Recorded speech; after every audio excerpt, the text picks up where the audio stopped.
Selamat Halo, sore Om. selamat sore. Wih, Sawadikap. terang, merah, merah, merah. Sawadikap, sawadikap. Ngomong ini dong. Selamat sore, saya Rane dari Ad, Bangkok gitu pakai bahasa Thailand dong. aduh, itu ya orang Thailand paling bilangnya cuma sawadikap gitu Iya. aja. Ranekap, kapun kap. Gabung kap. Yeay. Gila. Itu layar penuh banget itu kan. Iya, kayaknya harus maju lagi nih. Oke, oke, oke, oke. Apa kabar Om? Sehat, sehat banget. Sehat.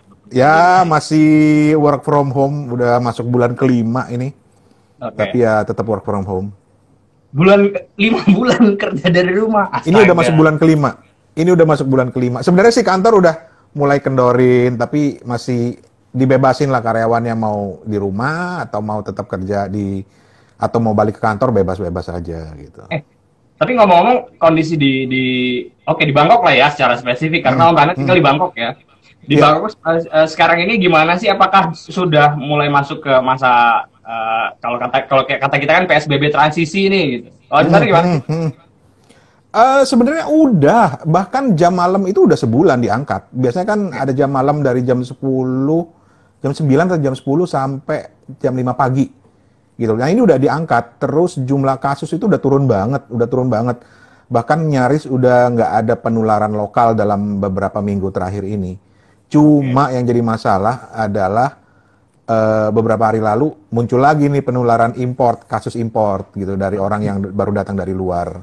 Nah, Nah, ini ternyata orang itu tiba-tiba keluyuran di mall, jalan ketemu teman-temannya gitu loh, tanpa harus dia nggak mematuhi aturan untuk self quarantine. Ya akibatnya ya muncul lagi lah kasus. oke. Nah, berarti kemarin penerbangan untuk dari dan ke luar negeri udah sempat dibuka dong ya? Dibuka tapi terbatas banget. Penerbangan itu memang masih untuk kelas-kelas tertentu, misalnya diplomat, VIP, businessman, warga yang kerja di Thailand itu masih boleh. Tapi dari beberapa kasus itu benar-benar dibatasin banget. Bahkan keluar dari Thailand aja juga masih terbatas penerbangannya. Jadi ya agak-agak repot ini mau mudik ini. Iya, iya, berarti lebaran kemarin juga nggak mudik ya. Bener, dan repotnya nanti bukan mudiknya sebenarnya, balik ke sininya, karena itu banyak banget aturannya. Udah harus tes PCR, harus ada asuransi yang nilainya lebih dari 100.000 US dollar, Oke. terus juga harus karantina 14 hari, macam-macam lah. Jadi ya udahlah, mendingan makan tom yum aja dulu di sini. Kita sambil menyapa netizen yang udah ikutan ngobrol sama kita di Siap. live Instagram ya. Ada Indra Iwa, halo, ada Ahmad Rifki, Alam Baskoro dari Deli Serdang. Jauh banget nih. Ada Ilyas Saran, apa kabar? Memori mendut, salam kuadran katanya. Temen lama Assalamualaikum Pak kayaknya. Haji. Sawadikap Pak Haji. Oke, ada Rocky Pras, ada Nino Muhammad Barkah juga, ada Ricky Fuad, ada Al-Fatir. Oke, iya, udah disapa. Minta disapa katanya Ilyas satu. Oke, udah pasti. Ya Pondok Kelapa juga hadir, Pondok Kelapa. Wih, Wes, kangen anak ya mudik BKT ya. nih. Anak Anak BKT BKT. nih maksudnya. Ya kan, Pondok Kelapa pasti tongkrongannya di BKT. Kalau sore-sore BKT, jajan cilok. bener. Aduh, apa kabar itu tempat? Oke, ngomong-ngomong, kita sore ini kan kita mau bahas tentang podcast nih, Om. Saya Siap. udah promoin. Seorang Rana Hafid itu identik dengan podcast. Ada Suarane, ada Kepo Buku, ya kan? Itu yang paling ikonik kalau ngomongin podcast, pasti top of mind-nya udah Rana Hafid, nggak ada yang lain gitu kan. Ngomong-ngomong nih, Saya lu Rip. iya, iya, iya, promo dikit. Promo dikit. Ngomong-ngomong, kapan sih mulai tertarik buat bikin podcast? Apakah semenjak udah nggak siaran lagi atau gimana sih sejarahnya sampai seorang Rana Hafid itu terkenal jadi podcaster? Singkat kata sih makin menggila setelah udah nggak siaran. Tapi sebenarnya justru berangkatnya dari dunia radio. Jadi waktu itu masih kerja di Singapura, di sebuah radio internasional. Dan ya tahu sendirilah, radio-radio internasional itu yang di gelombang SW terutama ya, itu kan mulai turun pendengarnya. Jadi waktu itu ditantang sama bos, gimana caranya kita bikin sesuatu yang inovasi gitu. Dan pada saat itu kan tahun 2004 itu podcast sudah mulai muncul, 2005, 2006 akhirnya kita coba, oh kenapa nggak program-program kita jadiin podcast aja. Dan ternyata itu lumayan berpengaruh pada jumlah pendengar, orang yang mendownload gitu. Nah sejak itu terus kepikiran, karena udah mulai kenal podcast, udah mulai editing podcast segala macam, jadi kepikiran pengen punya sendiri juga gitu loh. Karena merasa bahwa yang namanya penyiar itu kan harus patuh pada aturan radio, kebijakan editorial radio gitu kan ya. Itu wajib lah ya. Tapi juga tergoda untuk gue pengen punya opini sendiri, pengen punya cerita sendiri, akhirnya ya udah bikinlah podcast. Itu tahun 2006-an lah gitu. Nah, ketika tahun 2014 enggak 2008 2007 itu 2014 itu udah mulai pensiun dari dunia radio gitu ya. Baru makin menjadi-jadi tuh, wah buat ngobatin kangen main di radio, ya malah jadi lebih serius lagi dengan branding Suarane Podcast itu. Oke. Berarti Suarane Podcast itu officially berarti 2014 tadi ya, 2014 ya? Dari segi namanya, karena dari awal tuh ganti-ganti nama lah, macam-macam lah, ada U-Radio, ada Unduh Radio, apalah undur-undur radio segala macam gitu. Tapi mulai muncul kesadaran untuk, kayaknya gue harus bikin branding nih lebih itu mungkin sekitar 2013-2014. Oke. Kalau ngelihat tren podcast sekarang ini kan banyak banget ya. Podcast kita bicaranya audio podcast ya. Kita nanti bahas soal podcast yang di YouTube kan, itu nanti kita bahas ya belakangan. Audio podcast. Ini menarik juga nih ya, video di YouTube, terus mereka menyebutnya dengan podcast, tapi itu kita bahasnya nanti. Kita bicara audio podcast dulu. Kalau ngelihat perkembangan audio podcast di Indonesia sekarang ini dengan ketika Om Rano dulu waktu baru mulai, oke lah, let's say ketika masih di radio, sampai akhirnya memang bikin podcast untuk diri sendiri lah gitu. Itu gimana sih sampai dengan sekarang? Kalau perkembangannya luar biasa. Dulu itu kita harus bikin semuanya manual, karena prinsipnya podcast itu kan sebenarnya cuma file audio gitu kan ya, di-upload ke internet, bisa di-download siapapun, itu satu. Baru berikutnya nanti bisa di-subscribe oleh siapapun, jadi kalau ada episode baru mereka akan diberitahu lewat aplikasinya. Itu sederhananya seperti itu. Tapi proses menguploadnya itu manual, jadi benar-benar harus kita taruh ke server tertentu, kemudian harus dibuatkan apa yang disebut sebagai RSS-nya segala macam. Baru setelah itu muncul banyak perusahaan yang bisa membantu menjadi hosting podcast. Tetapi belum segila sekarang. Perkembangannya itu lepas 2017 itu semakin gila gitu. Karena bahkan dengan modal handphone aja kita udah bisa bikin podcast. Tanpa harus punya, dulu kan harus punya mikrofon, harus punya headset yang bagus, harus punya editing software yang bagus. Dan sekarang dilakukan dengan handphone aja udah, semua orang udah bisa bikin podcast gitu. Jadi luar biasa perubahannya, dan audiensnya juga luar biasa, karena semakin kesini tuh semakin muda gitu loh. Jadi ngebayangin dulu awal-awal 2006-2007 bikin podcast yang denger tuh bisa dihitung dengan jari di 2 tangan gitu ya. Sekarang udah lumayan gitu loh, udah banyak yang dengerin gitu. Oke. Nah, Om Randa sendiri kan punya podcast Suarane, isinya macam-macam ya. Mulai dari obrolan iseng sampai yang serius. Kemudian ada kepo buku juga sama teman-teman ya kan, yang memang fokusnya bahas review tentang buku-buku lah yang dibaca, kemudian buku yang memang perlu dibaca gitu ya. Nah, kalau sekarang ini kan juga banyak podcast yang kadang isinya cuma curhatan, atau bahkan ada juga podcast yang isinya cerita horor kayak gitu-gitu kan. Kalau misalnya seseorang nih, kita bicara katakanlah misalnya yang sekarang lagi nonton kita nih, ada yang pengen bikin podcast tapi mereka bingung nih nentuin tema. Gue mau bikin podcast apa ya? Mau bikin cerita horor udah, atau mau bikin cerita tentang keseharian, ya ntar jatuhnya jadi kayak curhat. Kira-kira apa sih? Atau mungkin buat bisa memunculkan ide, gue mau bikin podcast apa? Apakah misalnya podcastnya harus berbeda, atau podcastnya harus gimana sih gitu? Ada tips nggak sih? Kalau gue ngebayangin gini, Rep, dulu itu ketika bikin podcast bisa bebas. Suarane Podcast bahkan memulai dengan ngobrol apa aja, ngalor-ngidol, mau ngejok, tiba-tiba baca cerpen, tiba-tiba segala macam, karena memang belum banyak podcast. Nah, masuk 2017 ke sana semakin banyak, sehingga kita harus makin benar-benar mikirin konsep podcastnya, harus benar-benar jadi lebih tersegmen gitu podcastnya supaya orang jadi tertarik untuk dengerin. Jadi semakin kesini ketika nanya harus gimana, ya benar-benar kita harus planning mau bikin podcast semacam apa. Dan buat gue selalu berprinsip mulailah dari sesuatu yang kita tahu gitu, tapi tidak sok tahu. Jadi prinsipnya selalu seperti itu kalau cerita ke teman-teman.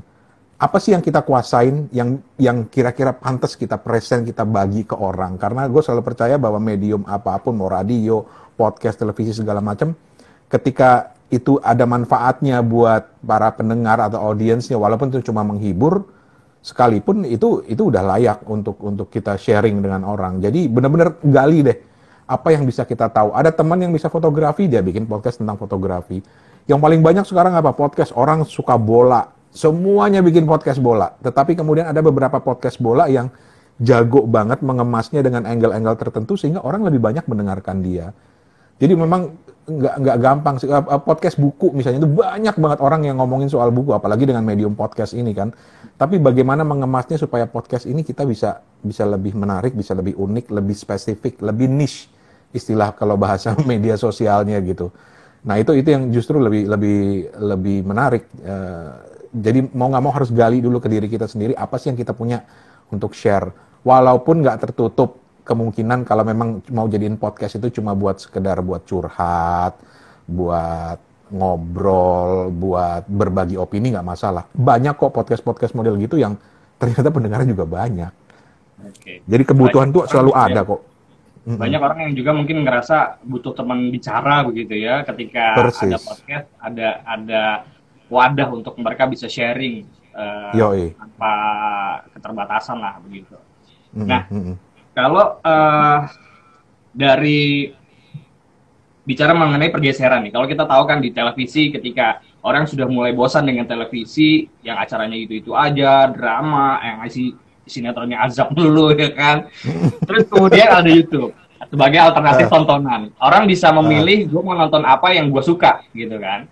Tapi akhirnya semakin kesini justru artis-artis di TV juga ikutan nge-YouTube juga gitu kan. Isinya ya ketika nonton ada channelnya si keluarga ini, keluarga itu ya kan.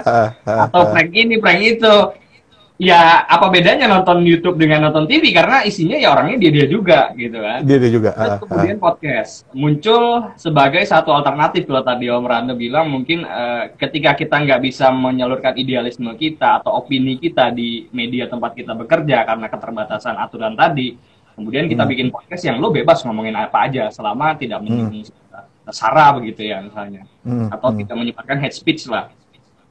Tapi kemudian banyak juga seleb-seleb yang akhirnya ikutan bikin podcast juga yang kontennya ya begitu-begitu lagi, atau bahkan ada juga misalnya media-media mainstream yang juga ikutan main podcast. Cuma bedanya, let's say misalnya Elsinta ya, Elsinta punya podcast juga sekarang ini. Memang baru berjalan dan lagi ngebangun nih. Nah, isinya ya apa yang kita obrolin sore hari ini nanti akan diunggah juga di podcastnya Elsinta. Kemudian misalnya rekaman wawancara sama menteri, pejabat, atau presiden, kemudian naik juga di podcast. Itu kan berarti kan memberikan kesempatan pendengar yang mungkin nggak sempat dengerin langsung, bisa dengerin ulang, bisa lebih mencerna lebih dalam lagi obrolan itu di podcast. Nah, kalau seorang Rana Hafid nih ngelihat pergeseran tadi nih, pendengar radio ke podcast itu gimana sih? Pergeseran, buat gue tuh orang tuh selalu menyebut begini, radio, kalau ditanya podcast itu apa? Oh gini deh, radio yang bentuknya bisa dikemas dan ditransmisikan lewat internet gitu loh, kurang lebih. Jadi selalu berpikirnya seperti itu. Sementara gue selalu berpikir bahwa medium-medium ini berbeda-beda. Jadi kalau memang ada pergeseran, nggak terlalu jauh dampaknya, karena radio bagaimanapun orang masih suka dengar. Elsinta misalnya, promosi dikit ya Rif ya. Elsinta misalnya itu termasuk yang didengar karena apa? Karena sifat live-nya kan. Sifat live-nya, dan itu jadi kekuatan radio. Sementara kalau podcast mau meniru sifat live-nya itu ya nggak bisa, nggak ada gitu. Kecuali kita bikin live kayak begini, live streaming, but itu udah nggak bisa dibilang podcast gitu. Jadi kecuali Elsinta, karena Elsinta live dan sifatnya itu selalu orang perlu banyak informasi gitu. Nah itu salah satu kelebihan radio. Nah kalau podcast itu, dan dua-duanya sama-sama bisa disambi. Nah, gue melihat kecenderungan semakin banyak orang suka dengar podcast karena itu dua sifat itu. Yang pertama memang bisa disambi kerjanya, dia bisa sambil dengerin podcast sambil nyetir atau sambil ngapain aja, dan dia bisa ngatur sendiri waktunya mau mengkonsumsi kapan aja. Jadi itu yang sepertinya membuat tren podcast semakin besar. Dan ketika tadi sempat nyinggung artis juga udah mulai nih main ke podcast nih, gawat nih gitu kan ya. Itu nggak bisa, itu keniscayaan. YouTube kita nggak bisa protes, ya sama-sama kok kita mau tampil, sama-sama kita ingin berbagi.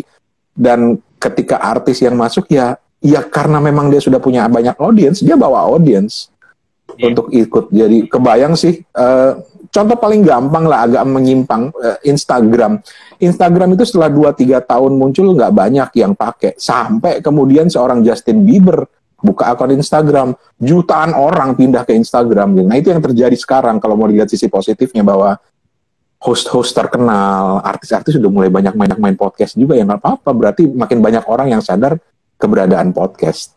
Dan nantinya mereka akan selektif. Wah, gue mau dengerin artis, fine. Gue mau dengerin Rane, fine. Mau dengerin Arif, fine. Bebas-bebas aja gitu. Oke. Artinya sebenarnya kan pendengar lebih punya banyak pilihan ya, mau dengerin yang macam apa gitu podcastnya. Persis. Tapi di sisi lain sebagai seorang podcaster menganggap itu sebagai misalnya, kalau kita bicara industri berarti kan ini menganggapnya sebagai saingan nggak sih? Wah, banyak yang ikut main podcast nih. Ntar pendengar gue pada pindah nih ke podcast lain nih, gimana? Yang menarik dari podcast itu sama dengan prinsip media sosial lainnya sih. Bukan hanya kepada bagaimana lu mengemas program yang bagus sehingga lu bisa menarik perhatian orang, tapi juga bagaimana kita membina komunitas pendengar kita. Itu kan penting banget. Jadi itu yang menarik dari dunia podcast, seperti halnya dengan dunia media sosial lainnya. Apakah mereka menjadi ancaman?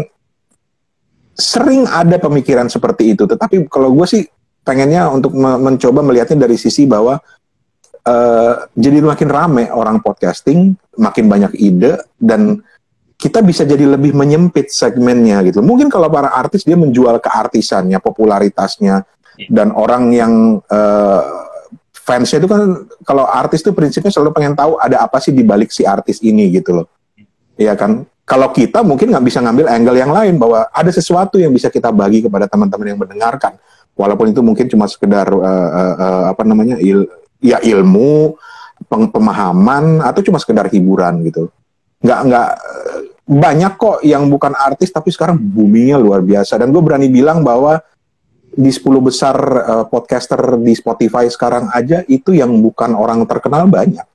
Yeah. Karena apa? Karena dia bisa menyajikan sesuatu yang menarik. Ini ada komentar juga beberapa nih dari Bandung Tanpa Kamu. Hai idolaku katanya. Bandung Tanpa Kamu itu adalah salah satu podcast yang wajib didengar itu karena uniknya itu. Iya. Cerita dikit dong tentang Bandung Tanpa Kamu. Gak apa-apa, gue kasih kesempatan buat promo nih Bandung Tanpa Kamu. Janganlah. Nanti orangnya yang ya. Pokoknya gini, lu dengerin aja, cari di Spotify Bandung Tanpa Kamu gitu aja. Awas bener lu bayar gue ya.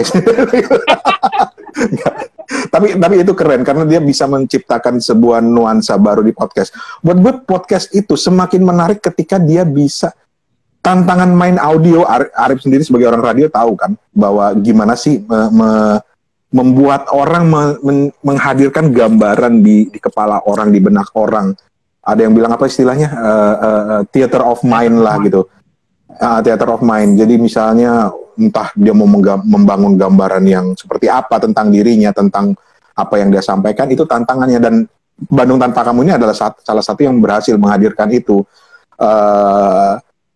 dari segi nuansanya. Kemudian juga nanti ada yang sekarang lagi ada di top podcast itu, ada misalnya Rintik Seduh yang sebenarnya kalau didengerin, oh dia kayak curhat gitu, kayak ngomong, tetapi dia membangun kedekatan personal dengan pendengarnya, dengan pendengar-pendengar, dan itu luar biasa, itu bisa dilakukan. Atau misalnya yang suka horor, Do You See What I See juga ada di top podcast misalnya.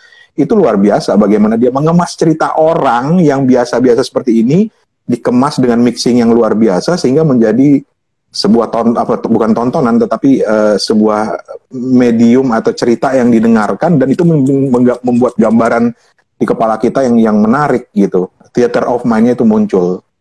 Jadi kayak gitu. Bener-bener tinggal masalah ngemas sih. Walaupun itu cuma pada level nggak perlu pakai editing dan macam-macam, tapi lu ngomong itu aja udah menarik. Karena buat gue kelebihan podcast itu aspek personalnya. Bagaimana kita bisa semakin mendekat dengan audiens kita, dengan pendengar kita. Karena ada survei yang pernah mengatakan, ini walaupun di luar negeri, tapi ada survei yang mengatakan bahwa 1 dari 5 orang yang mendengarkan podcast itu mendengarkannya pakai headphone.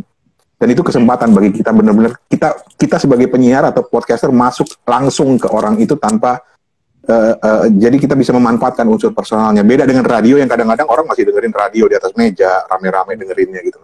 Kalau podcast itu benar-benar masuk personal langsung ke orang yang mendengar. Personal touch-nya dapat gitu ya kalau podcast. Personal touch-nya. Iya, dan ketika kita bisa memanfaatkan personal touch-nya ini seolah-olah kita lagi bicara dengan orangnya langsung, wah itu menarik gitu. Itu buat gue kelebihan beberapa podcast yang menggunakan unsur personal touch ini. Walaupun ada yang juga misalnya lebih dekat ke talk show, lebih dekat ke ngobrol rame-rame, itu juga ada nilai tambahnya juga. Oke. Nah, ada juga pertanyaan ini dari Sofi nih. Kalau misalnya mau bikin podcast, ini modal beli alat yang bagus, tentu harganya lumayan ya. Mungkin Sofi mau mulai bikin podcast, tapi kebayang, waduh alat podcast kalau gue lihat kayaknya orang-orang yang bikin podcast alatnya mahal-mahal banget gitu ya kan. Gimana sih Om? Siapa tadi namanya? Sofi ya? Sofi. Oke. Sob, simple aja Sob.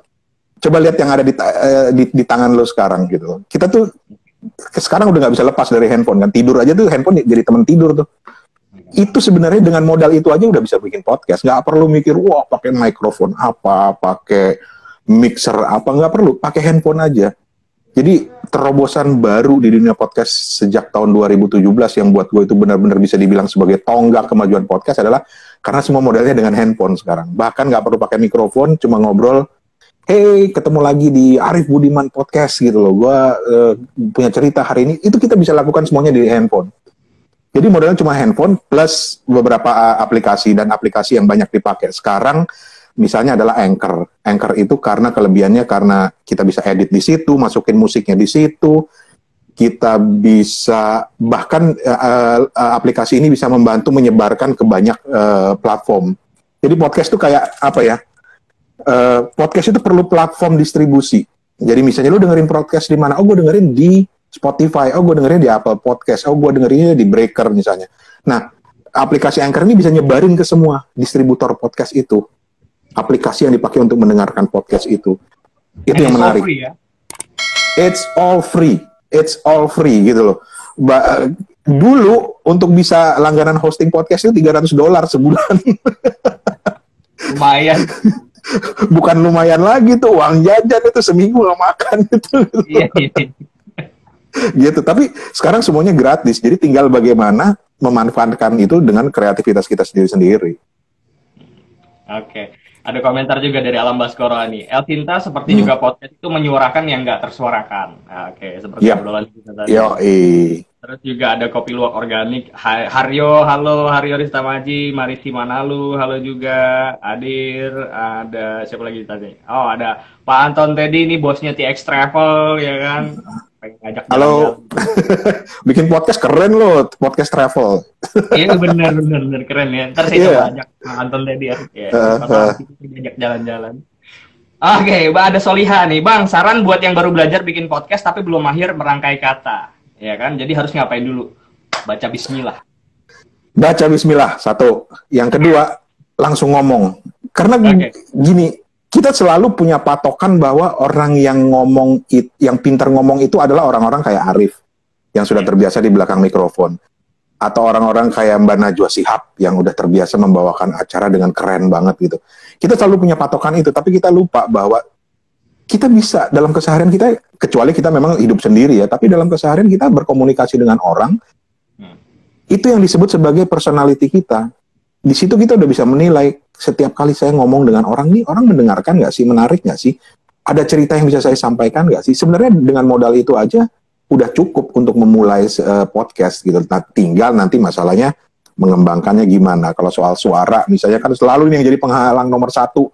Ketika ngajak orang bikin podcast lah, waduh suara gue jelek gitu, suara gue kayak Donald Bebek gitu. Padahal emang bener semua orang begitu suaranya, dalam artian karena memang orang tidak terbiasa mendengarkan suara sendiri kan.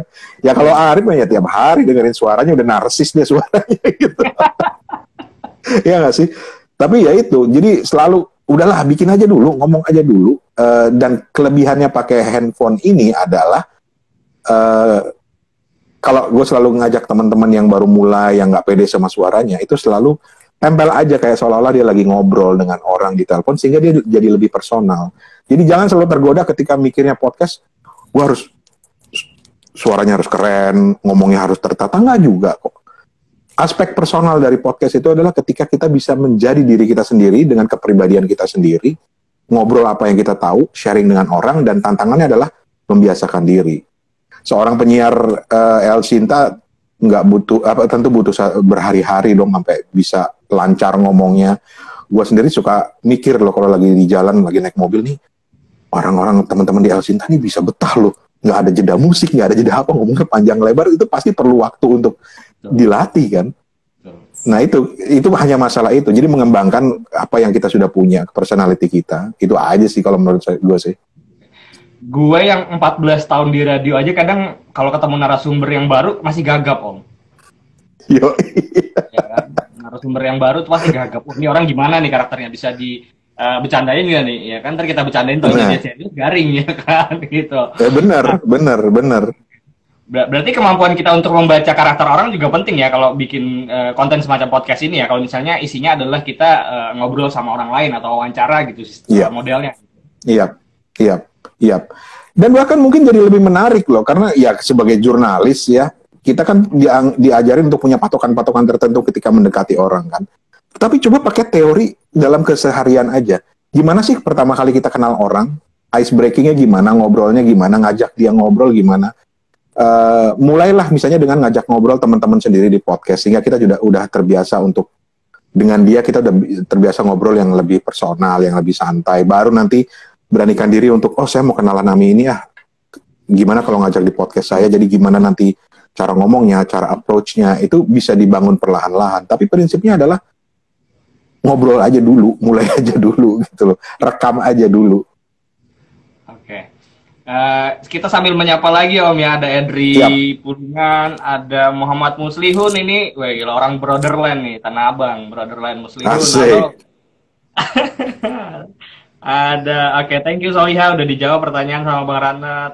Terima kasih juga Margareta juga baru aja bergabung. Nah, Om, kalau kita balik lagi ya bicara podcast kan modelnya macam-macam. Kalau tadi seperti bilang ya, kesempatan, ada yang isinya ngomongin politik, ada yang isinya jokes gitu ya, ada yang isinya tentang personal life. Ada nggak sih misalnya, kita bicara plus minus nih, ngomongin podcast ya, karena di YouTube atau radio atau media mainstream lainnya juga pasti ada plus minusnya. Kalau kita bicara plus minus dari podcast ya kan, karena hanya audio aja misalnya, ada nggak sih podcast yang isinya bahas tentang masak-masak? Nah, kalau masak-masak kan berarti harus ada visualnya nih. Hal-hal kayak gitu ketemu nggak sih Om ketika misalnya ada kayaknya gue nggak bisa nih kalau bahas ini di podcast nih karena harus ada videonya misalnya, ada plus minusnya nggak sih?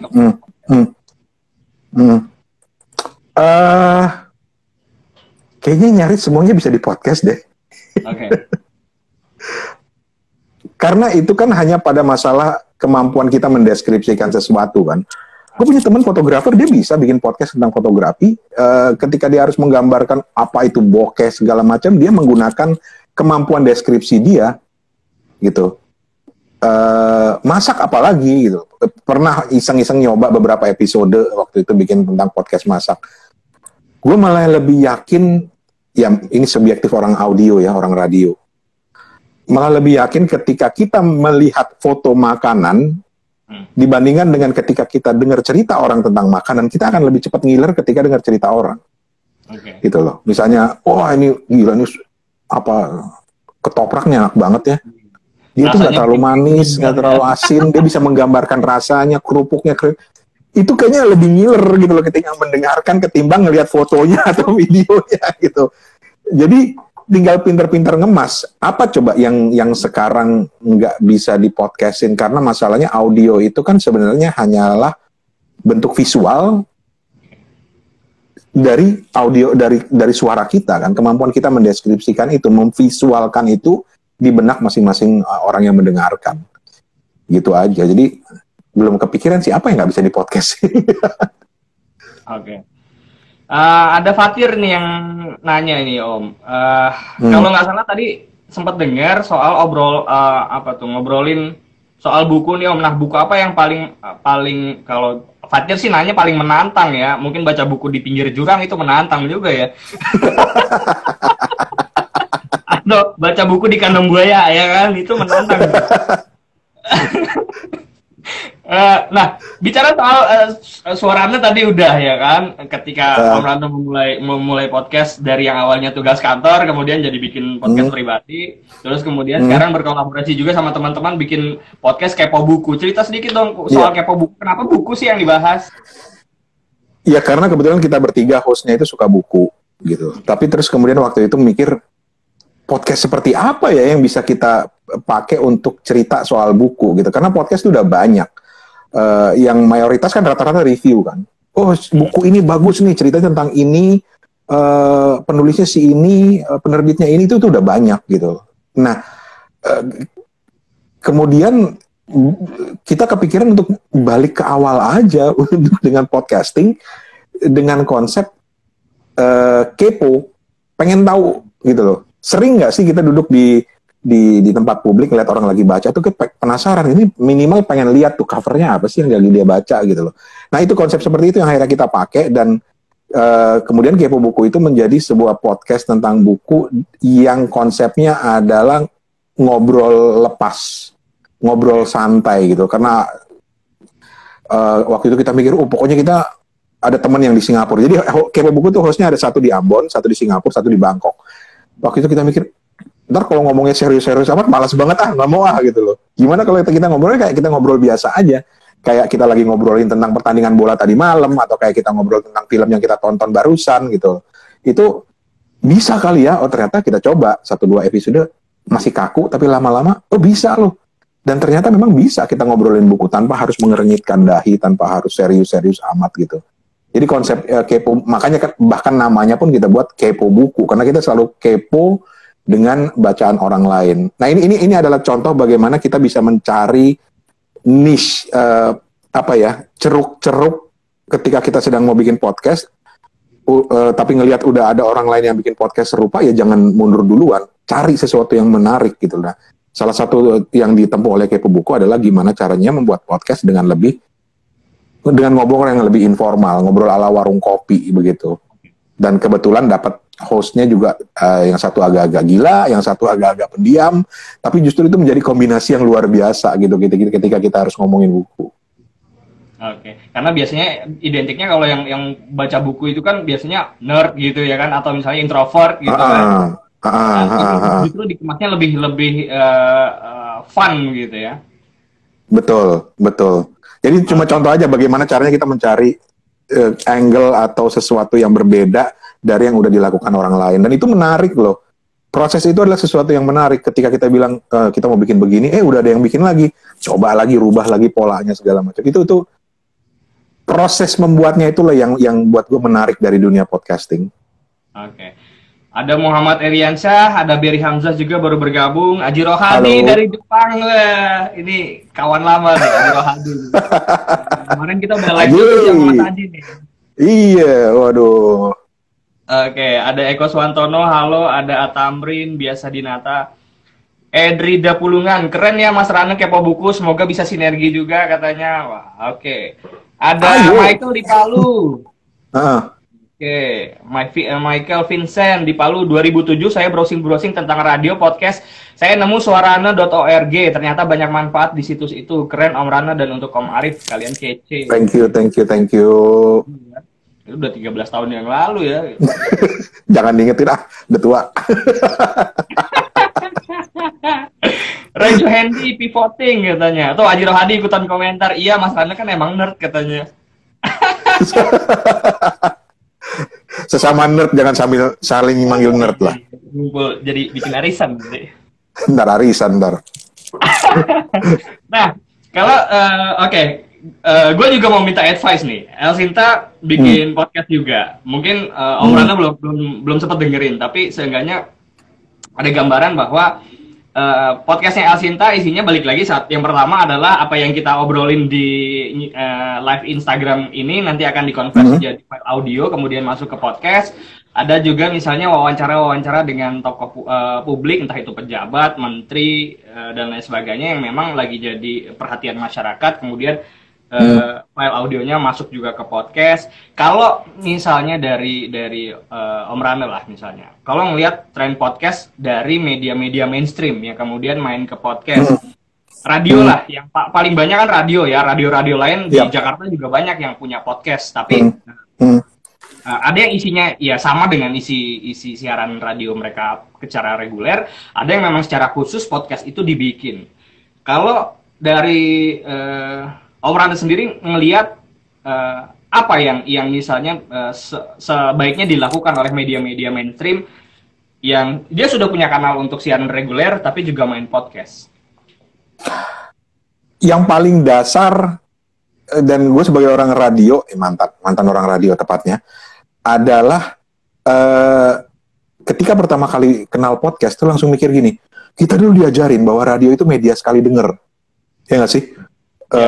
Kalau kelewatan ya udah selamat, nanti coba ikutin di acara lainnya. Tetapi ketika kita punya teknologi podcast tuh ada, ternyata radio tuh bisa di-clipping, bisa digunting kayak kita menggunting tulisan-tulisan di artikel-artikel di koran kemudian disimpan. Ternyata bisa begitu. Jadi buat gue fungsi pertama dari podcast yang paling dasar dari radio adalah ketika kita bisa mengarsip siaran-siaran kita dan bisa didengarkan oleh orang lain di kemudian hari atau kapan aja.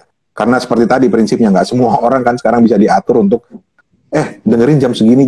Kalau zaman dulu sih kita benar-benar nyatet tuh, wah catatan si Boy jam segini nih berarti harus pulang jam segini supaya bisa dengerin. Tapi sekarang orang nggak bisa diatur seperti itu. Jadi yang paling dasar buat radio adalah bagaimana mengarsip media-media program-program itu menjadi sebuah file-file audio yang bisa didengar kapan aja. Tetapi kalau mau maju selangkah lebih bagus, atau bukan lebih bagus lah, tetapi kalau mau ada di effort lebih adalah bagaimana itu bisa menjadi pelengkap siarannya radio. Karena contohnya nggak semua kan materi-materi obrolan dengan narasumber kita bisa kita udarakan kan, karena keterbatasan waktu kan. Nah, extra show atau wawancara bahkan behind the scene itu bisa kita buat menjadi sebuah podcast. Itu yang banyak dilakukan oleh radio-radio. Atau mau yang super effort lagi seperti yang dilakukan oleh banyak radio di Amerika, mereka menjadikan itu sebagai channel baru. Channel baru yang benar-benar programnya baru, ada tambahan-tambahan. Ya benar, pokoknya dia di-treat sebagai sesuatu yang berbeda dari radio. Jadi ketika kita pendengar radio itu kita dengar itu, kita juga punya nilai tambah ketika kita lari ke podcastnya, misalnya tentang ya seperti tadi behind the scene-nya, atau cerita kisah-kisah dari para penyiarnya, atau in-depth interview atau in-depth investigasi kalau dalam konteks Radio El Sinta, itu menjadi sebuah kemasan yang sama sekali baru dan menjadi pelengkap gitu. Jadi mulai dari benar-benar buat ngarsip sampai benar-benar bikin sesuatu yang baru. Tapi yang sering gue ngobrol kalau dengan orang radio atau teman-teman orang radio itu, pernah nggak sih kepikiran bikin podcast yang benar-benar beda gitu dari radionya? Ya memang ini akan perlu effort gitu. Tapi mungkin akan lebih menarik loh, karena si orang-orang ini kan sudah punya personality, sudah punya audiens sendiri-sendiri gitu loh. Jadi kalau mau hitung-hitungan dengan bos nih, bos itu bisa nambah pendengar loh sebenarnya gitu. itu karena kita punya banyak potensi pendengar yang lain, dan penyiar itu kan terbatas. Sekali siaran berapa jam, Rin? 4 jam? Average-nya 3-4 jam lah. Itu juga lama sih sebenarnya buat gue. Tapi kan rata-rata kan 3-4 jam. Tetapi kan itu kita banyak diatur dengan seperti ada kebijakan-kebijakan tertentu, editorial tertentu. Nah, kalau kita bisa menampilkan aspek personal misalnya dari si penyiarnya dalam bentuk podcast yang berbeda, atau bahkan misalnya dia menjadi sebuah paket siaran yang lebih bagus, yang lebih yang berbeda, itu akan menarik. Buat gue sih itu nilai tambah jadinya buat radio. Berarti kan gini, Oke, kalau kita konten-konten siaran itu kan pasti dibatasi oleh regulasi undang-undang pers, undang-undang Iya. penyiaran dan sebagainya. Kita punya wasit juga yang Ah, namanya KPI, ya kan. Sementara kalau podcast yes. kan lebih bebas. Artinya kasarnya nih ya, dalam tanda Hmm. kutip kita mau bego-begoan juga nggak masalah kan, gitu. Karena yang nggak ada Hmm. undang-undang yang undang-undang penyiaran, kita bicara undang-undang penyiaran yang membatasi itu ketika kita bahas di podcast kan, gitu ya. Hmm. Iya Iya nggak nggak sih? sih? Enggak juga sih sebenarnya gue bilang. Karena nggak, karena yang agak menjebak adalah ketika kita berpikir gini. Banyak sih pertanyaan yang bilang bahwa podcast itu udah ada regulasinya, belum ada, belum ada. Oke. Halo bapak-bapak Kominfo, jangan dibikin regulasi yang berat-berat ya Pak gitu. Tetapi belum ada aturan regulasi yang mengatur itu. Tetapi kan sebenarnya kembali kepada diri kita sendiri kan, untuk masa sih iya mau bikin podcast yang macam-macam gitu, yang aneh-aneh, yang nggak usah pakai aturan regulasi, pakai aturan kita sebagai ketika kita berkomunikasi dengan sesama manusia aja lah. Itu aja Aturan sebenarnya udah moral bisa. gitu ya. Moral dan Iya, etik. itu aja sebenarnya udah bisa regulasi, jadi regulasi. Tapi yang menarik dan selalu gue sampai sekarang bisa simpulkan dari podcast adalah satu, susah loh bikin hoax di podcast gitu loh. Karena syarat pertama orang bikin hoax itu kan dia harus anonim. Iya, Lah podcast itu kan perlu suara orangnya gitu loh. iya, benar. Itu susah, jadi ketika kita mau bikin berita-berita hoax atau apa, karena harus orang yang tampil itu harus diri dia apa adanya.